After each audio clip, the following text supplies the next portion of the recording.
بسم اللہ الرحمن الرحیم۔ کپڑے سے جسم جھلکے تو نماز کا حکم۔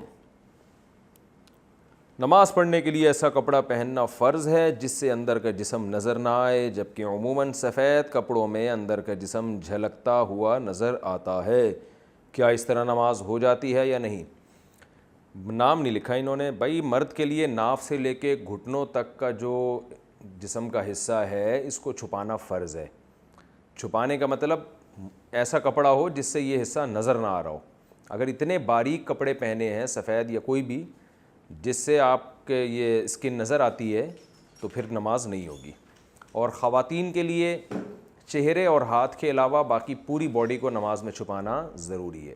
اگر اتنا باریک دوپٹہ انہوں نے پہنا ہے کہ سر کے بال نظر آ رہے ہیں اس سے، تو اس دوپٹے کا کوئی فائدہ نہیں ہے۔ تو اس لیے اتنا ہو کہ وہ جھلکے نہیں۔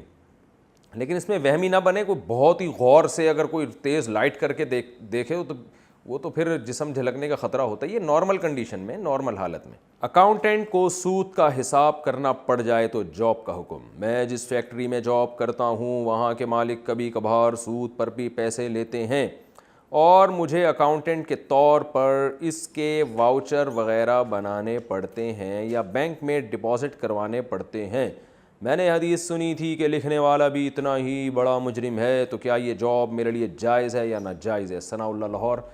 دیکھیے آپ نے بالکل صحیح حدیث سنی ہے۔ نبی صلی اللہ علیہ وسلم نے فرمایا سود کی وجہ سے 4 افراد پر لعنت ہوتی ہے: سود لینے والا، دینے والا، لکھنے والا اور اس پر گواہ بننے والا۔ تو آپ ایکسکیوز کر لیں اپنے باس سے کہ سر یہ سودی لین دین میں نہیں لکھ سکتا۔ تو اصول تو یہی ہے۔ باقی آپ کی جو ارننگ ہے اس کے حلال و حرام ہونے کا تعلق اس سے ہے کہ آپ جو کام آپ کے ذمے ہے اس میں سودی لین دین لکھنے میں کتنا ٹائم آپ کا خرچ ہوتا ہے۔ تو جائز کھاتوں میں آپ کا ٹائم زیادہ لگ رہا ہے، سودی کھاتوں میں آپ کا ٹائم کم لگ رہا ہے، تو جتنا ریشو ہے اس دونوں قسم کی ایکٹیویٹیز کا اسی ریشو کے حساب سے آپ اپنی ارننگ میں سے صدقہ کر دیا کریں۔ مثلا آپ 2 گھنٹے کی جاب ہے فار ایگزامپل، اس میں آپ 30 منٹ جو ہے آپ نے سودی کھاتوں میں گزارنے پڑتے ہیں۔ آپ کو ایک اندازہ ہی ہو سکتا ہے، ظاہر ہے، تو اس کا مطلب ہے کہ 1/4 آپ کی ارننگ حرام ہے اور جو ہے وہ باقی ارننگ آپ کی جائز ہے۔ تو ارننگ کے جائز ناجائز ہونے کا اصول تو یہ ہے، جاب کا یہ ہے کہ آپ کے لیے یہ کام جس میں آپ کو سودی کھاتے لکھنے پڑ رہے ہیں یہ لکھنا آپ کے لیے بہرحال جائز نہیں ہے۔ گھر کے سودے سلف میں سے کچھ پیسے خود رکھ لینا۔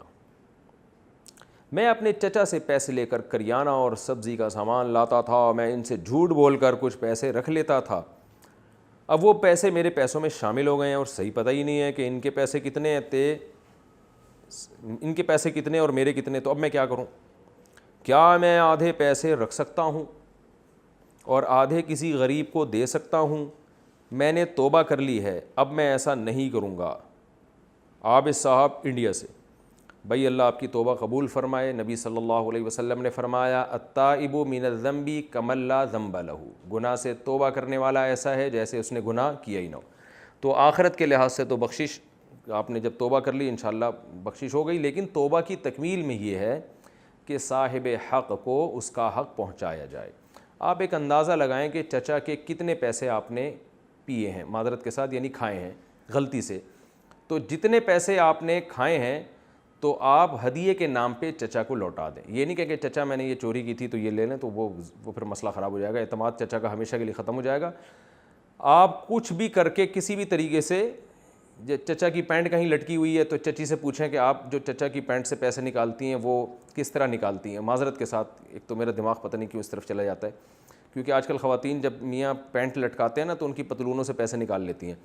تو ان سے پوچھیں اگر کبھی آپ نے چچا کی پرمیشن سے پیسے نکالے ہیں تو کیسے نکالے ہیں، تو وہ جہاں بتائیں کہ وہاں پینٹ ہے تو چپکے سے جا کے اس میں پیسے ڈال دیں۔ آپ بہت سارے طریقے ہو سکتے ہیں، خلاصہ یہ ہے کہ آپ کو وہ رقم چچا کو لوٹانی پڑے گی۔ یہ نہ کہیں کہ میں نے چوری کی تھی، ہدیہ کر کے گفٹ کر کے پینٹ میں چپکے سے، دیکھیں چپکے سے پینٹ نکالنے کے طریقے تو بہت، پینٹ سے چپکے سے پیسے نکالنے کے طریقے تو بہت ہیں اور لوگ اس پر عمل کرتے ہیں، لوگوں کی پینٹوں سے پیسے نکلتے ہیں۔ بعض خواتین جو میرا بیان نہیں سن رہی، جو اس وقت میری یہ مسائل کا سیشن نہیں سن رہی، وہ بھی ایسا کر لیتی ہیں کہ میاں کی پینٹ سے پیسے چپکے سے نکال لیتی ہیں۔ تو جب چپکے سے پینٹ سے پیسے نکالنا ممکن ہے تو پینٹ میں پیسے ڈالنا کیوں ممکن نہیں؟ تو آپ کسی طرح سے بہانہ کر کے چچا کی پینٹ میں یا شلوار کی جیب میں یا قمیص کی جیب میں کسی طرح سے پیسے پہنچا دیں، بہت ثواب ملے گا انشاءاللہ آپ کو۔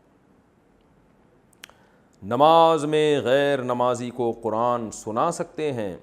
ہمیں نماز میں قرآن سنانا ہے، ایک آدمی قرآن شریف لے کر بیٹھتا ہے اور دوسرا نماز میں بلند آواز سے قرآن پڑھ رہا ہے، تو کیا اس طرح سے نماز کی حالت میں کسی کو قرآن سنانا جائز ہے، جبکہ جو قرآن سن رہا ہے وہ نماز میں نہیں ہے؟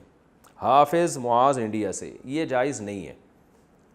اتنی تک کی اجازت ہے کہ آپ اگر قرآن سن رہے ہیں، نماز میں آپ قرآن پڑھ رہے ہیں، وہ بیٹھ کے جہاں جہاں آپ غلطی کر رہے ہیں وہ نشان لگا دے، لیکن وہ لقمہ نہیں دے سکتا، جس کو فتح کہتے ہیں اصل میں۔ یعنی وہ آپ اگر نماز کی حالت میں آپ سے قرات کے دوران غلطی ہوئی تو ایسا نہیں ہو سکتا کہ وہ شخص جو نماز میں نہیں ہے آپ کو غلطی پر تنبیہ کرے اور آپ اپنی غلطی کی اصلاح کر لیں۔ اس صورت میں آپ کی نماز ٹوٹ جائے گی، کیونکہ نماز میں امام کو لقمہ دینے کا حق صرف انہی کو ہے جو اسی نماز میں امام کے ساتھ شریک ہیں، یعنی مقتدی۔